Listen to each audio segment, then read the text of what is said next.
Durante más de 20 años, un grupo de oficiales de la Fuerza Aérea estadounidense ha sido perseguido por un acontecimiento que tuvo lugar en el bosque de Rendlesham, en las afueras de su base de Suffolk, Inglaterra.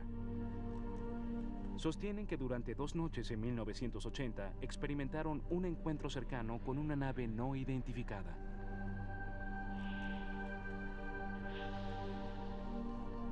Sus relatos hacen del incidente de Rendlesham uno de los más detallados y mejor documentados hasta la fecha. Estos testigos afirman también que el gobierno inició una investigación y luego intentó encubrirla. El evento tiene un misterioso velo, similar al del avistamiento ocurrido 33 años antes, cuando una nave extraterrestre presuntamente se estrelló cerca de una base militar en Roswell, Nuevo México. Ambas historias están asociadas con relatos de testigos de oficiales respetados, con investigaciones del gobierno y con registros y evidencias confidenciales. Esto sí que fue un santo grial. Sin duda alguna el caso más importante de ovnis en Gran Bretaña. No hay duda alguna. Este es el Roswell británico. Pareciera moverse hacia acá. Viene hacia acá. Definitivamente viene hacia acá. Esto no es real. ¿Qué fue lo que en realidad sucedió en el bosque afuera de las bases aéreas de Woodbridge, Bentwaters, en diciembre de 1980? Si se contacta al Pentágono en busca de información acerca de lo sucedido en diciembre de 1980, dirán que ahí no sucedió nada. Es necesario que la gente salga a la luz y diga algo. Sucedió.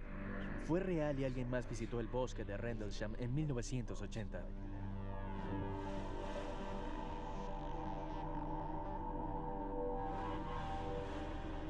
Esta es la base de Bentwaters de la Real Fuerza Aérea, localizada a 112 kilómetros al norte de Londres. Lo que es ahora un puesto inactivo fue una vez una instalación militar altamente sofisticada. La función principal de esas bases gemelas era brindarle apoyo a los esfuerzos de la OTAN. En caso de que hubiera una guerra en Europa, movilizábamos nuestras aeronaves A-10 para respaldar cualquier esfuerzo que se nos ordenara llevar a cabo. En 1980, con las tensiones de la Guerra Fría en su apogeo, las bases aéreas de Bentwaters y Woodbridge son operadas por unos 12.000 empleados de la Fuerza Aérea estadounidense, los que las convertía en uno de los complejos más grandes de la OTAN en toda Europa.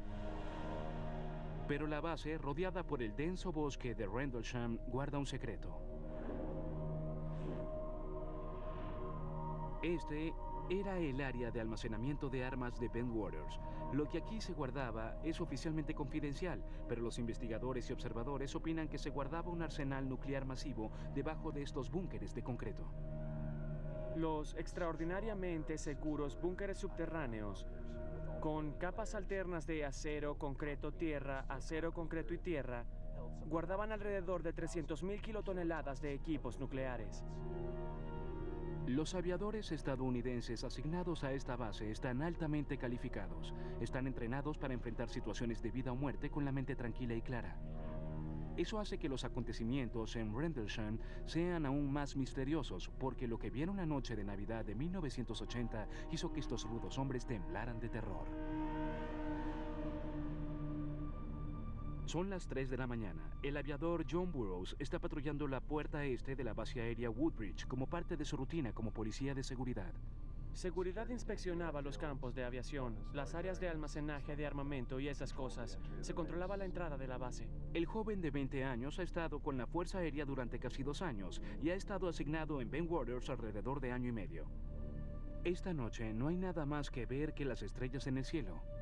Hacía frío esa noche, estaba bastante claro. La noche era clara, con apenas un poco de niebla.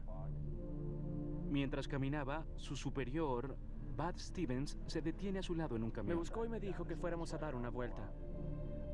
Los hombres se adentran en el bosque de Rendlesham. De pronto, el sargento Stevens nota una extraña luz en el bosque justo al lado de la vía. Él preguntó si eso era normal y yo miré y vi que se trataba de un extraño resplandor en el bosque. Le dije, no, no es normal. Burroughs tiene un mal presentimiento. Sentimos mucho peligro de que algo no marchaba bien. Había luces de distintos colores, como si fuera un adorno navideño, luces de diferentes colores que se encendían y apagaban. Alarmados, los hombres se regresan deprisa hasta la entrada para llamar a la oficina de vuelos desde una línea telefónica segura. No quieren transmitir la información por radio. Por insistencia de Burroughs, transfieren la llamada al Control de Seguridad Central de la Base, o CSC. El comandante de guardia envía al sargento Jim Penniston, de 26 años, al lugar. Penniston ha sido policía de seguridad de la Fuerza Aérea durante 7 años. Me dijeron que tenía que salir por la puerta este porque sucedía algo. Pregunté qué pasaba. Prefiero que sea el patrullero del lugar quien te cuente lo que es, me respondieron. Yo pregunté si no podía esperar y me dijeron que no. En minutos, Penniston y el chofer llegan a la puerta este. Burroughs y Stevens le señalan el bosque. Vi algo multicolor, amarillo y rojo, que estaba como a 300 metros. Parecía que una aeronave se había estrellado. Ese es el color que se obtiene cuando se quema el titanio y el combustible. Penniston llama al CSC y le conceden la autorización para investigar un posible accidente aéreo. Si era que una nave se había estrellado, podíamos ofrecerles asistencia y apoyarlos con seguridad. Como parte del procedimiento normal, el sargento Penniston intenta obtener información de Bud Stevens. Y pregunté, ¿escuchaste cuando se estrelló? Y él dijo, no se estrelló, aterrizó. Stevens tiene demasiado miedo para ayudar en la investigación. Regresa a su puesto mientras que Burroughs y Penniston proceden sin él. Poco tiempo después, parte con el chofer y se dirigen hacia la misteriosa luz. Cuando ya no pueden maniobrar el vehículo entre los densos árboles, Burroughs y Penniston continúan a pie. Caminan alrededor de 50 metros y notan una gran interferencia en sus radios. Mientras más nos adentrábamos en el bosque, la señal se hacía más y más intermitente y se hacía cada vez más difícil hablar con ellos. De pronto, el sargento Penniston siente una carga eléctrica en el aire. Anteriormente, he estado en situaciones que provocan nervios, estando de servicio, y conozco la sensación de la adrenalina, pero esto era diferente. Se sentía en la ropa, la cara, el cabello. Mientras más se acercaban a la luz, menos parecía la escena de un accidente aéreo. No olía a humo y estaba demasiado recogido. Parecía como si solo hubiera una bola allí. Llegamos hasta un claro y fue entonces cuando una luz brillante encendió toda el área. Era casi enceguecedora. El sargento Penniston se acerca a 3 metros del objeto y la luz disminuye. A medida que sus ojos se acostumbran, se le dificulta comprender lo que ve. Soy una persona racional. Quería una explicación racional de lo que sucedía y no podía hallarla. Penniston toma fotografías con la cámara que le habían asignado los militares. La aeronave era triangular. Medía quizás casi 3 metros de ancho por 2,5 de alto. No podía distinguir el frente de la parte posterior, es decir, no tenía motores de un lado, ni cabina de mando, ni nada por el estilo. El exterior de la nave era completamente liso. Luego da una vuelta alrededor del objeto, anotando la descripción en una libreta. Estas son las notas que tomó esa noche. La superficie es desconocida. La identidad desconocida. No se observa tren de aterrizaje. No hay sonido, pero parece estar encendida. La escritura de Penniston cambia a medida que se acerca más a la nave. Estaba teniendo dificultades con el tipo de nave. Repetía que era desconocida. Tengo problemas para comprender lo que anoté aquí. Cuando se acerca lo suficiente, extiende su mano y toca el objeto. El material de la nave era suave, parecía vidrio. Se sentía tibio, pero no caliente. Y no tenía luces. No sé de qué modo, pero provenían de la nave en sí.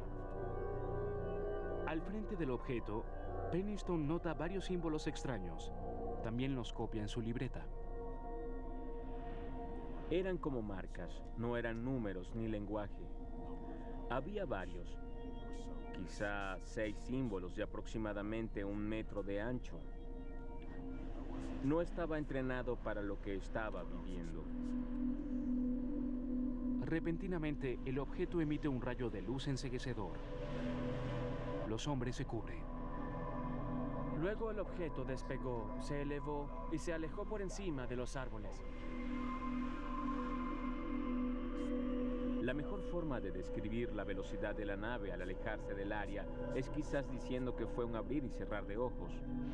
Nunca he visto nave alguna moverse tan rápidamente en toda mi carrera en la Fuerza Aérea y no creo que la vuelva a ver jamás. Mientras los hombres se ponen de pie lentamente, su atención se vuelve hacia otro rayo de luz entre los árboles.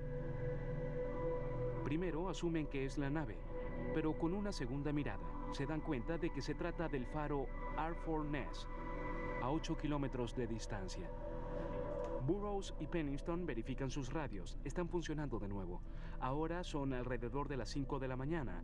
Han pasado unas 2 horas desde que divisaron las misteriosas luces del bosque por primera vez. Se comunican con el CSC y su comandante les ordena reunirse con un equipo de seguridad de vuelta a la puerta este. Nos preguntábamos qué íbamos a decir. No podíamos explicar lo que habíamos visto, lo que acababa de suceder. Más tarde esa mañana, los hombres son llamados para que rindan informe. Pennington está renuente a divulgar todo lo que vio. Reportar lo que habíamos visto no era una buena jugada profesional. Entramos a la oficina del comandante de guardia y le dimos una versión incompleta de lo que había sucedido aquella noche.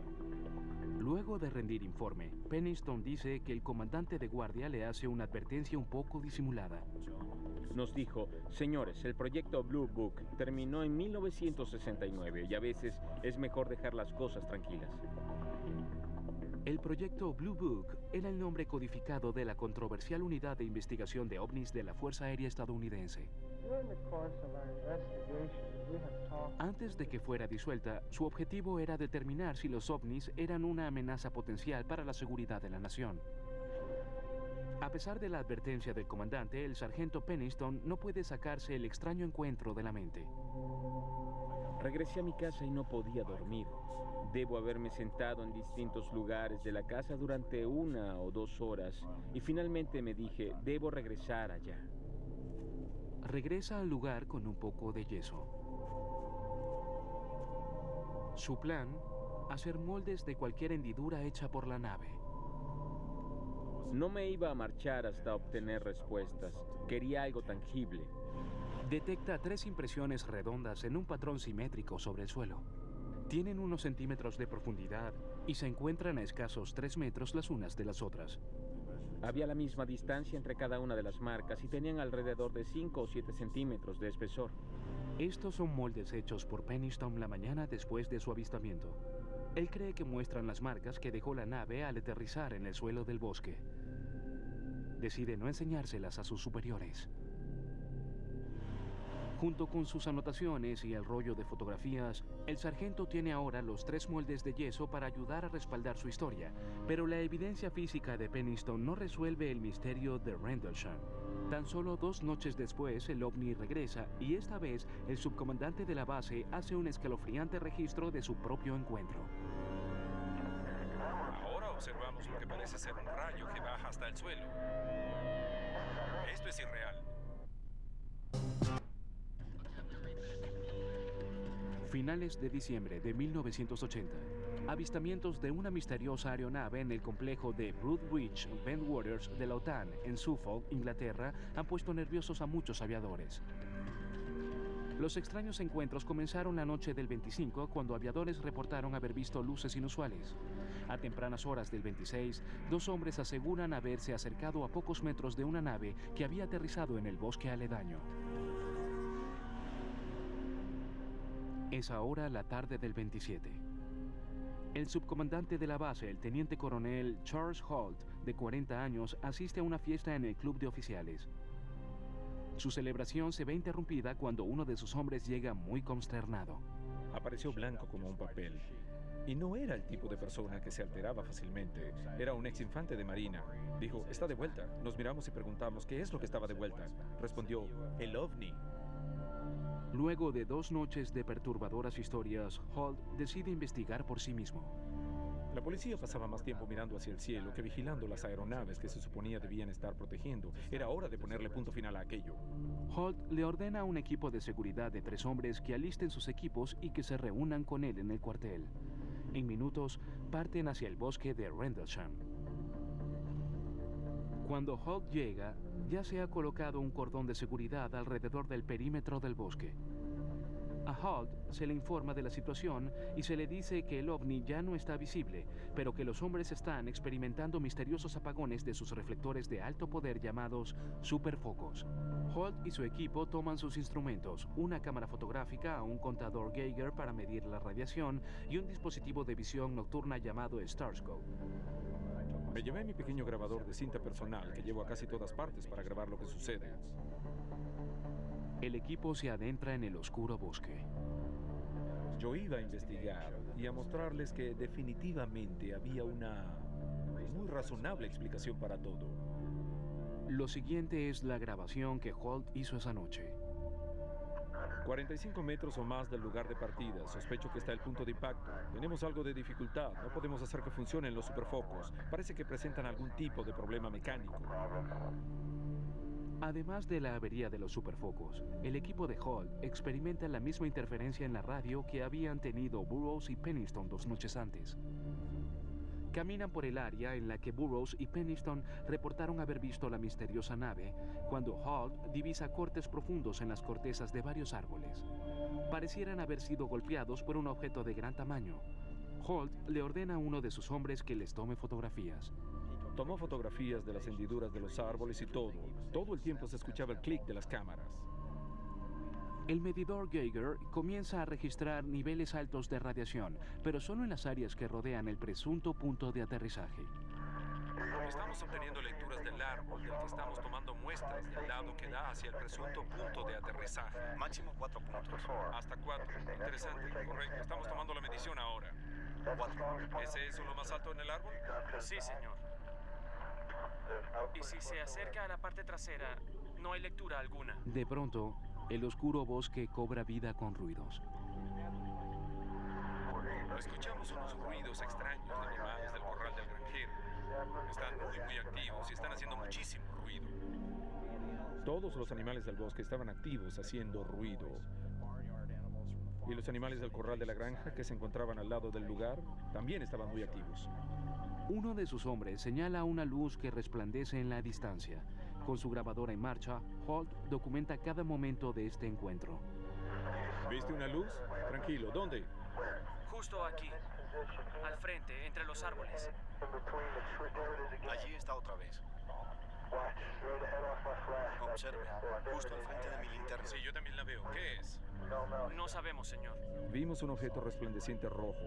Parecía un ojo. Esa es la mejor descripción. Era de un rojo muy brillante. Tenía un centro oscuro y parecía que estuviera parpadeando. Estamos a unos 140 o 180 metros del lugar. Todo lo demás está completamente calmado. No hay ninguna duda. Hay una especie de extraña luz roja centelleante al frente. Sí, es amarilla. Vi un matiz de amarillo en ella también. Es extraño. Pareciera que se abre un poco de camino hacia acá. Está lo más resplandeciente que se ha visto. Viene hacia acá. Definitivamente viene hacia acá. Se movía entre los árboles, horizontalmente, pero también en vertical. Es decir, hacía un zigzag entre los árboles y brotaba lo que parecía ser metal fundido. Holt y sus hombres persiguen el objeto hasta un campo cercano. A medida que nos acercábamos, el objeto se alejaba, se separaba de nosotros. Se alejó hacia el campo del granjero y se quedó ahí durante unos 20 o 30 segundos, a lo mejor un poco más. Se están desprendiendo pedazos del objeto, no hay duda alguna. Es extraño. Y luego explotó silenciosamente y se separó en múltiples objetos blancos. Así que nos fuimos al campo y buscamos puntos quemados en el suelo o alguna evidencia de lo que fuera que se había desprendido del objeto. Los hombres no hallan nada en el campo. Encima de ellos, el objeto realiza una repentina vuelta. Se nos aproximó a una velocidad muy alta. Oigan, aquí viene desde el sur. Viene hacia nosotros ahora. Se detuvo arriba de nosotros y emitió un rayo que podría describirse como láser. Ahora observamos lo que pareciera ser un rayo que llega hasta el suelo. Esto es irreal. Era un rayo constante en cuanto al diámetro. Llegó hasta nuestros pies y nos quedamos simplemente atónitos. ¿Estaba tratando de enviar alguna señal, de advertirnos algo, de amenazarnos? Repentinamente, la luz hizo clic y se apagó.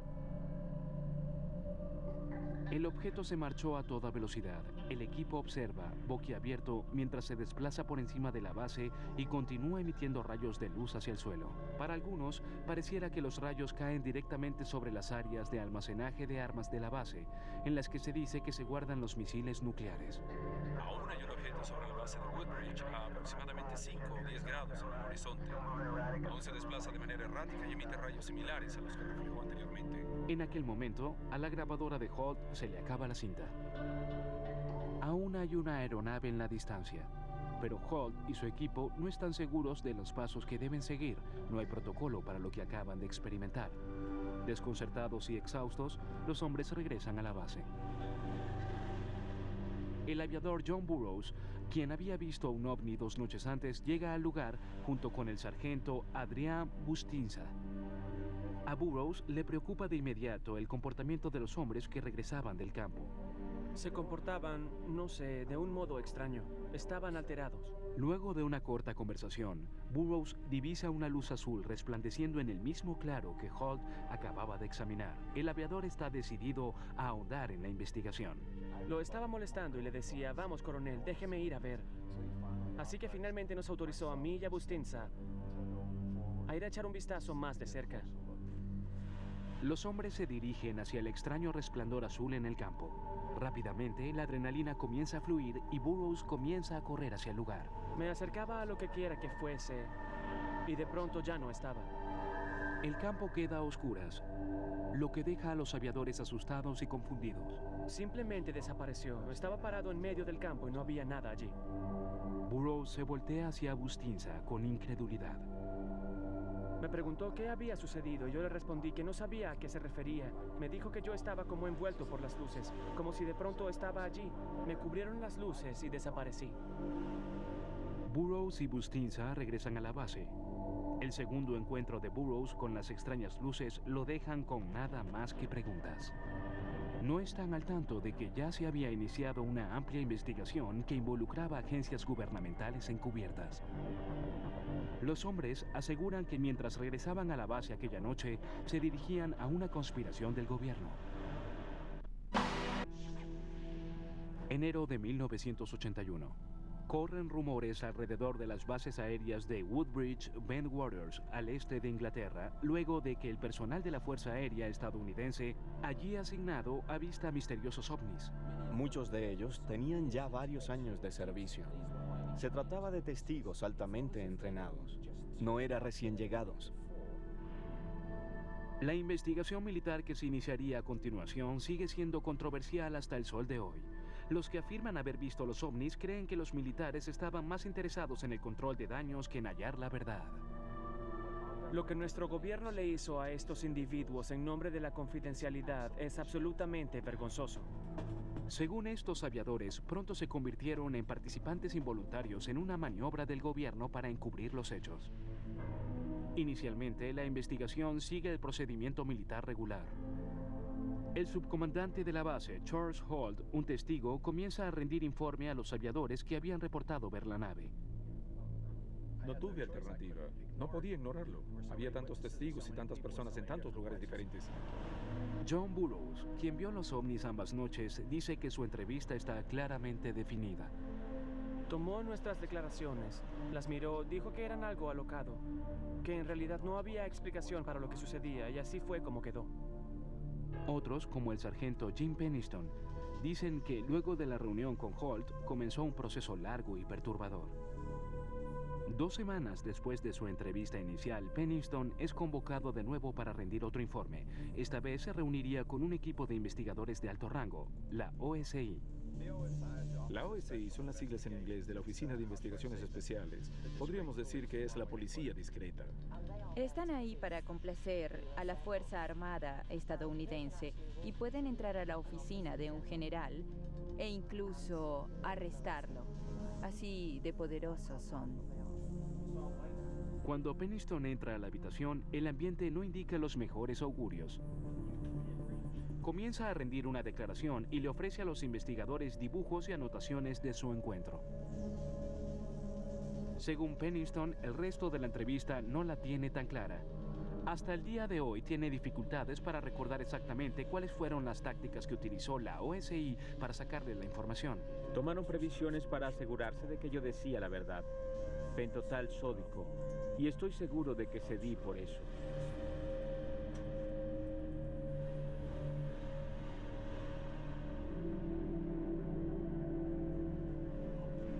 Y esperando que ellos entendieran que todo lo que decía era verdad, creo que los autoricé a que lo utilizaran. Creo que sí.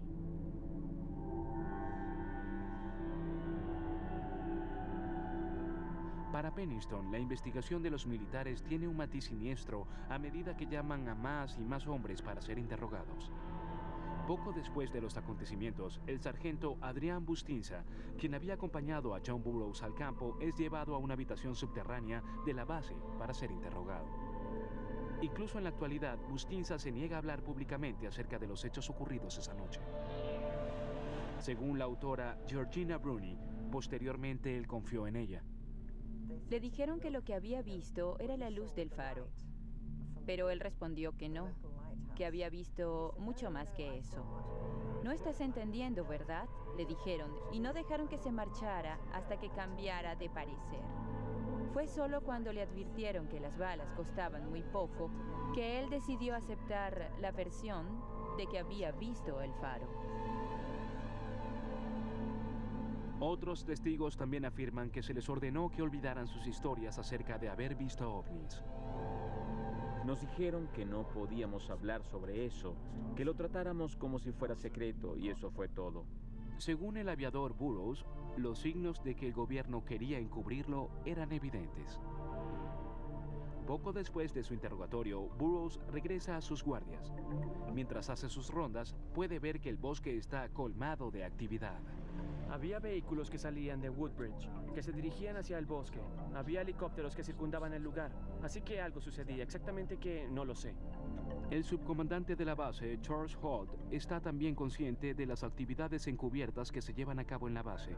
Escuché algunas historias que fueron corroboradas por varias personas de que un avión lleno de gente había llegado un día después y habían llevado a cabo muchas investigaciones. Pennington y Holt aseguran haber tomado fotografías de la misteriosa nave con la que se encontraron, pero cuando las devolvieron del laboratorio fotográfico de la base estaban en blanco. La mayoría de las fotografías estaban veladas. Me pareció poco usual. Creo que las fotografías que me enviaron estaban intencionalmente en blanco. Eso es lo que pienso. Incluso el teniente coronel Holt, el testigo de mayor rango, opina que los militares lo mantienen en secreto incluso a él. A medida que continúa la investigación, le piden que haga un informe basado en sus entrevistas con los otros testigos y que se lo entregue a sus superiores. Según Holt, tienen entendido, el documento será compartido con el gobierno británico. Holt hace lo que se le pide y entrega un informe que lleva por título Luces inexplicables. Escribe, los individuos reportan haber visto un extraño objeto resplandeciente en el bosque. Describieron el objeto como con apariencia metálica y de forma triangular. No es un informe definitivo, faltan muchos de los detalles o están incorrectos y a veces las descripciones son vagas.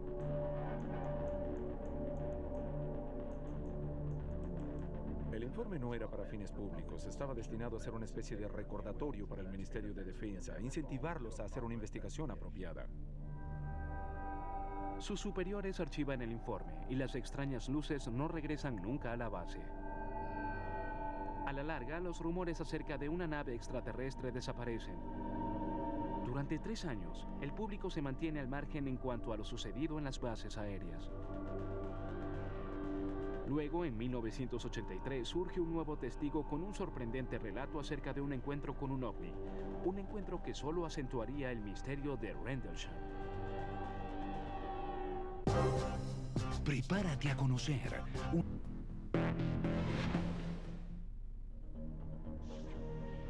2 de octubre de 1983.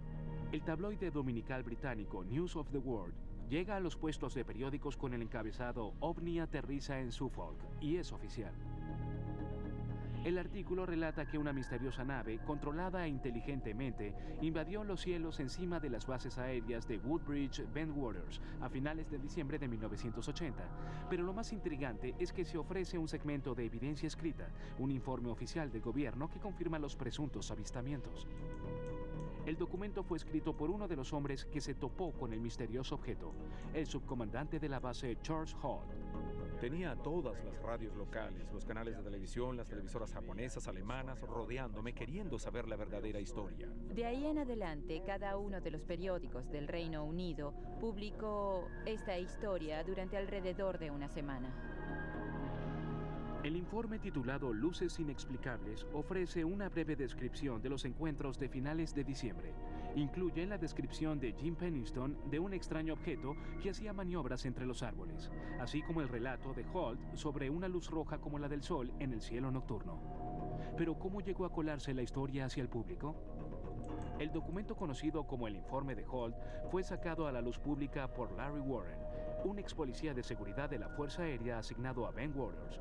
Es franco cuando explica por qué lo hizo. Quería que la gente fuera realista y que supiera esto sucedió. Fue él quien sacó todo esto a la luz pública.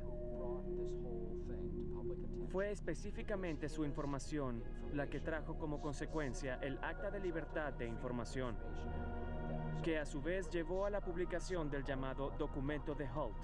Y una vez que esa hoja de papel fue publicada, ya había salido a relucir la verdad. Warren ha recibido tanto reconocimiento como crítica por su franqueza. La historia que él narra comienza como las otras, pero el final es aún más extraño. A finales de 1980, Warren era un policía de seguridad de 19 años asignado a Bentwaters. Según Warren, luego de la medianoche del 29 de diciembre, es relevado de su puesto y se le ordena dirigirse al bosque para ayudar con la investigación del coronel Holt. Al llegar a un claro, ve a un grupo de militares rodeando un objeto resplandeciente. Había un objeto sobre el suelo de este campo. Parecía una película de ciencia ficción, pero había algo con vida asociada a ella. No salió por ninguna puerta y no había ventanas. Era una cosa y cambiaba todo el tiempo. Al acercarse a tan solo unos pasos de la nave, Warren dice que presencia algo asombroso. Hay oficiales y aviadores de frente al objeto y 3 pequeñas entidades resplandecientes paradas en la luz. Lo que él ve y los otros hombres que se encuentran cerca también son 3 formas humanoides. Había algo separado de la nave con estas 3 entidades que parecían niños. Warren luego observa cómo un oficial de alto rango comienza a comunicarse con los seres. Los oficiales de alto rango parecían estar siguiendo algún tipo de protocolo. Parecía que existía un procedimiento. Luego sacan a Warren del lugar y no se le da explicación alguna de lo que acaba de ver. Al día siguiente, cuenta Warren, lo llevan a una habitación con otros testigos para rendir informe. Recuerda un proyector de películas y a 3 hombres vestidos de traje. Nos mostraron diferentes grabaciones de actividades militares con ovnis que databan quizás de los años 40. Como los otros testigos, Warren dice que mientras más se le interroga, más distorsionada se vuelve su memoria. Recuerda lo que sucedió a continuación como una serie de escenas que no tienen mucho sentido. Warren recuerda que fue llevado en contra de su voluntad por hombres de traje oscuro y que luego le trasladaron hasta una sala subterránea en la base. Recuerdo que estaba sobre una mesa, había gente que me hablaba y médicos y gente de la Fuerza Aérea detrás de ellos. Tengo otro recuerdo de estar en una especie de comedor y de estar tratando de comer algo, de estar solo en una mesa. Son como imágenes, es decir, pudieron haberme metido todo esto en la cabeza.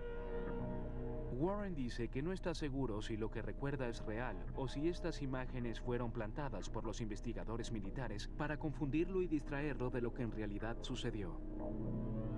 Luego de que la historia de Rendlesham salió a la luz pública, las declaraciones de Warren enfurecen a los otros testigos. Estos aviadores y oficiales afirman que ellos también quieren que se revele la verdad, pero que la historia de Warren es todo menos eso. Afectó el incidente. Esto es algo que en realidad no sucedió, pero no de la manera en la que él lo describió. No era justo para las personas involucradas que se dijeran esas cosas tan extremas. Partes de su historia sí corresponden con otros relatos de testigos. Warren, al igual que Charles Holt y Jim Pennington, recuerda haber visto una nave resplandeciente en un claro del bosque de Rendlesham, poco después de la Navidad de 1980. Sin embargo, Larry Warren es el único aviador que asegura haber visto formas de vida alienígena. Otro inconveniente con la versión de los hechos de Warren es que nadie recuerda haberlo visto en el bosque la noche en cuestión. Nadie recuerda que él hubiese estado ahí aquella noche. He hablado con todas las personas involucradas e incluso con los que se encontraban en los alrededores y nadie recuerda haber visto a Larry Warren por alguna parte, excepto por la base en entrenamiento. Warren se mantiene firme en sus convicciones. Nunca me he perdido un minuto de sueño en cuanto a cuál fue mi papel en esto. Nunca he tergiversado nada intencionalmente, ni he metido ni he tratado de ganar nada de manera injusta.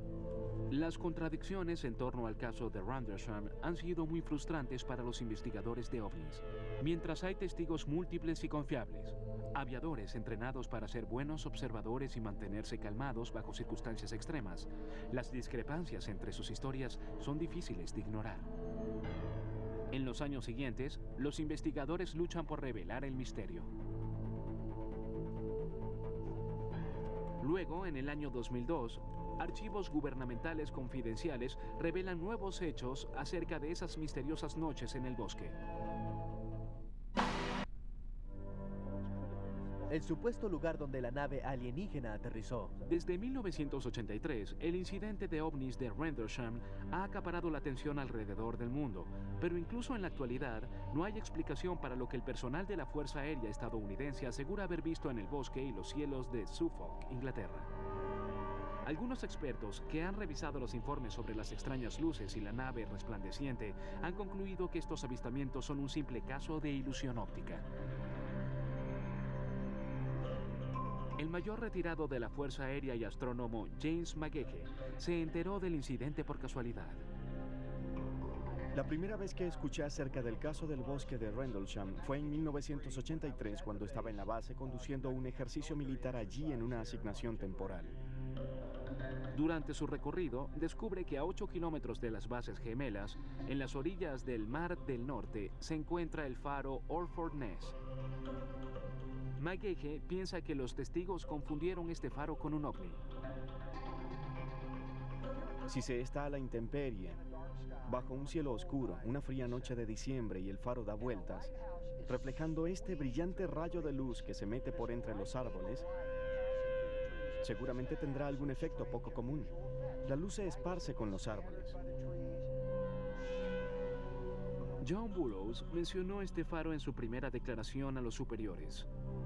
En el informe dice que luego de que desaparecieron las misteriosas luces, él pensó que el faro era otra nave, pero que rápidamente se dio cuenta de su error.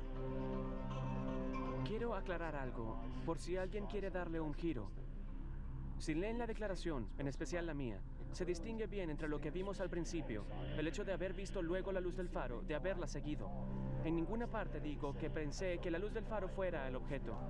He investigado mucho este faro y se puede hablar de él eternamente, pero no hay forma alguna de que la luz de un faro pueda llegar a 8 kilómetros de distancia, verse por entre los árboles y disparar rayos de luz hacia el suelo. Así que, en todo caso, no se trata de un faro.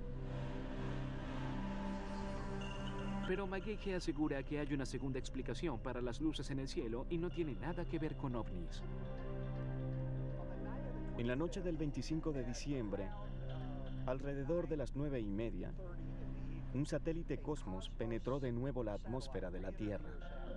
Debió tener la apariencia de una bola de fuego que es un meteorito muy resplandeciente. Durante casi 20 años, los escépticos y los creyentes han continuado su búsqueda por respuestas. En el 2002, gracias en parte a investigadores como Georgina Bruni, el gobierno británico finalmente emite una nueva serie de registros. Los expedientes proporcionan información adicional sobre el caso, pero también plantean nuevas interrogantes. Ponen en claro que el gobierno británico había investigado los misteriosos avistamientos en 1981. Este hecho parece indicar que los investigadores militares no creían que los avistamientos se debían al faro o a un satélite. Pero los expedientes revelan además algunas de las deficiencias de esa investigación. Descubrimos que algunas de las instalaciones de radares tenían fallas, que las cámaras no funcionaban bien las noches en cuestión o estaban presuntamente defectuosas y que no tenían rollo. Para ese momento, los investigadores basaron su investigación en el memo original escrito por el teniente coronel Charles Holt. Su documento estipula que el primer evento ocurrió el 27 de diciembre, pero los avistamientos comenzaron en realidad el 25. El error de Holt ha hecho que los investigadores examinen las noches equivocadas durante 20 años. Esa es una revelación frustrante para Nick Pope, un oficial del Ministerio de Defensa. Este era quizás el acontecimiento con ovnis más importante que jamás tuviera lugar en suelo británico. Y sin embargo, no solo estaban erradas las fechas, sino que se había perdido un tiempo muy valioso. Además, fue mucho lo que se excluyó de los expedientes. Los investigadores esperan que tanto el gobierno estadounidense como el británico publiquen más información, incluyendo las fotografías que fueron tomadas por el personal de la Fuerza Aérea. Estas son las únicas fotografías que quedan de la investigación. Muestran a las autoridades examinando la presunta área de aterrizaje, pero no revelan evidencia alguna de una nave.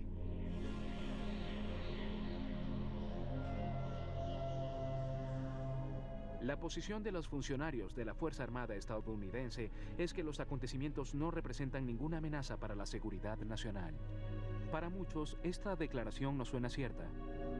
Si en realidad se almacenaban armas nucleares en la base, entonces los militares habrían estado muy preocupados acerca de la presencia de una nave no identificada.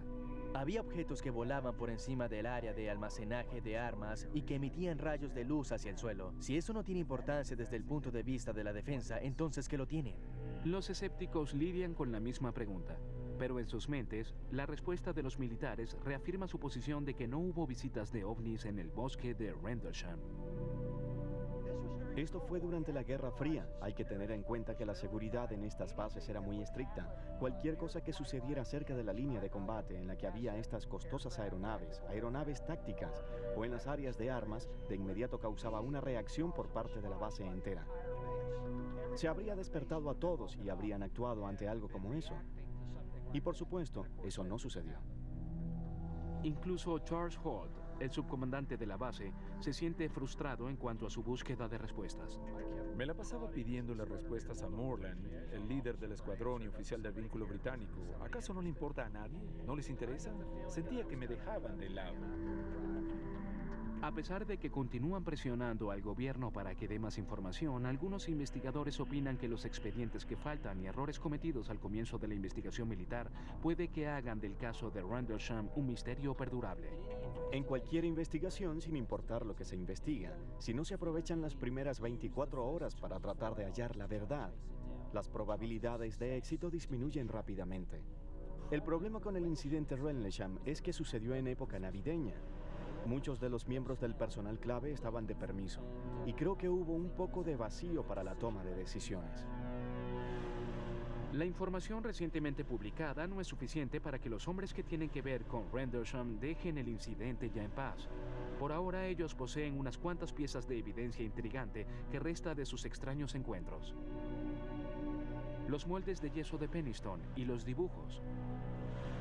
Las grabaciones de Holt. Estamos como entre 140 y 180 metros del lugar. Todo lo demás está absolutamente calmado. Jim Penniston, Larry Warren y John Burroughs continúan preguntándose por qué el gobierno oculta la verdad. Hay una cadena de mando, una cadena de custodia. Le hacen seguimiento a todo y quieren hacer ver que este asunto desapareció, que pasó, pero no es así. Técnicamente nosotros éramos parte de algo encubierto. Quizás empezamos cuando hicimos la versión preparada del informe inicial. Como decía John Lennon, una conspiración de silencio habla más fuerte que las palabras. Y eso es un hecho. Continuaré desilusionando gente mientras pueda con esto y gritándolo para que sepan que esto sucedió, que miren y luego juzguen por sí mismos. En los Estados Unidos todo el mundo ha escuchado sobre Roswell, pero solo los investigadores de ovnis saben realmente de este caso. Y sin embargo considero que este caso es, de muchos modos, más importante que el de Roswell. Este podría ser el incidente con ovnis de todas las épocas. Démosle el puesto que merece, pongámoslo en la memoria de la gente. La La gente siempre me pregunta, ¿qué fue lo que en realidad sucedió? No lo sé. ¿Qué fue? En realidad, no sé. No lo sé.